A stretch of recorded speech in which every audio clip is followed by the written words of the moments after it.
question 22 is also a pretty like common problem. So in this question, we have 6 cubes, each 1 inch on an edge, that are fastened together as shown. Want to find the total surface area in square inches, including the top, bottom, and sides. So this is like a pretty common question as well, right? It's like where they give you some weird like 3-dimensional shape. In this case, they give you a bunch of blocks and you glue them together. You want to find the total surface area. Then there are 3 strategies to do this problem. One of the strategies is to just count them. But like, you know, in general, like this time there were only 6 cubes, but like let's say they give you a question with like 20 cubes, or that would be kind of complicated to draw. Let's say they give you like 10 cubes. Like that will make counting significantly harder. But like in this case, you could definitely like count them. You just like visualize it and like use your brain and like make sure you don't miss anything. Then yeah, you could count them, and that would probably be a valid solution. But just as a more general solution, the idea is like you want to look at like the top, bottom, sides. You want to look at them individually, right? So let's suppose like we were a bird, right? And we were looking at the figure from the top, right?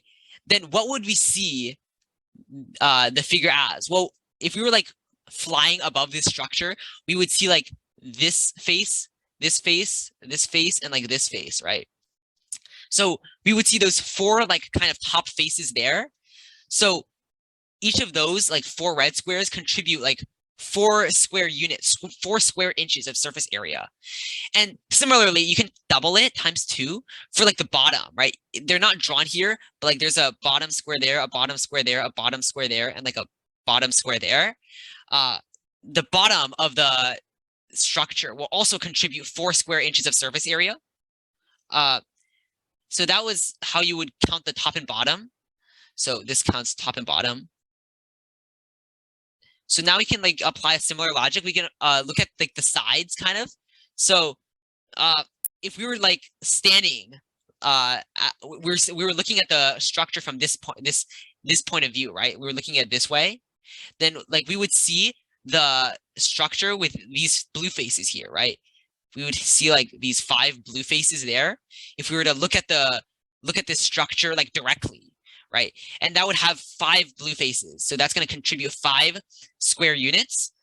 Then times 2 again, right? Times 2 for the same reason, because like, you know, there's like kind of a hidden blue square there, like, you know, on the other side. If you were to like look at it from the other side, you would tell that there are another 5 like blue squares on the back. So you do 5 times 2. This represents front and back. And now if you were to like stand from the side, like if you were to stand from the side and look at the structure from this way, we would see like the green squares, which is this square, this square, this square, and this square. So that would be 4 green squares. And those 4 green squares would contribute like 4 square inches of surface area. And similarly, you can look at it from this way, right? From the other way, because like there are hidden squares like here, here, here, here. So there are going to be another like 4 hidden green squares on the other side. So times 2. So this represents like, you know, the sides. And this is going to count all of the, you know, all of the like surface area of this structure. So now we can just like calculate it. So you have 4 times 2 is 8, 5 times 2 is 10, 4 times 2 is 8, and add them up, you get like 26, which is like the correct answer, choice C. So that was like, this is probably like one of the most common ways to do these kinds of questions. It's like a very general way, and it's a very like helpful strategy.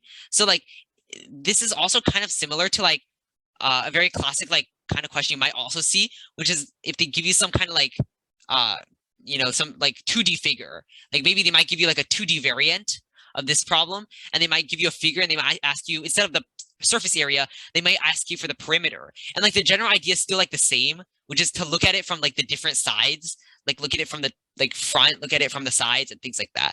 But like this is like the general like strategy for like these kind of like surface area problems, I guess, which is like you can break it up into looking at it from the top and bottom, looking at it from the front and back, and looking at it from the sides. So yeah, this is like a very common like strategy here. Okay, so like just really quickly, like another way you could do this problem, like perhaps like maybe you do this question and you're not really sure if like it's right, and you want to double check your answer. Like another way you can do these kinds of questions is, instead of like doing this kind of casework, we know that there are 6 cubes, right? So we know that there are like 6 cubes, and each cube is going to have 6 faces. So 6 times 6 represents like the total number of like faces that all 6 cubes contribute. So 6 times 6 is 36. So 36 represents like the total number of faces that like all 6 cubes have. But the reason like, well, you clearly see 36 as a choice, but that's not the right answer, obviously, because, you know, for cubes that like touch, right? For these 2 cubes, for example, they're kind of like squished together. So like this face in the middle that they're sharing is like not counted towards the surface area. So like if you're to draw it here, like if you had like, let's draw the cubes like this. So you have like one cube like this, and you have like another cube like this. And okay, so now we see we have 2 cubes, right?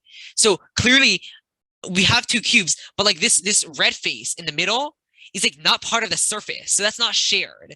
That's not like actually part of the surface area. So if we were to count, we see that like in this figure, in this case, right?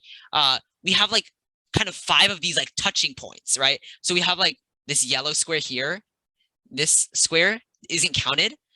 Like this is kind of hard to indicate. Like if we were to, just to make it more clear, right? So if we were like number the squares, right? If you had like cube 1 here, cube 2 here, cube 3 here, cube 4, cube 5, and cube 6, maybe, let's say, then notice that like cubes 1 and 2 share a face, cubes 2 and 3 share a face, cubes 3 and 4 share a face, 4 and 6 share a face, and 4 and 5 share a face, right? So we have 5 of these pairs of cubes that share a face, that are like touching each other.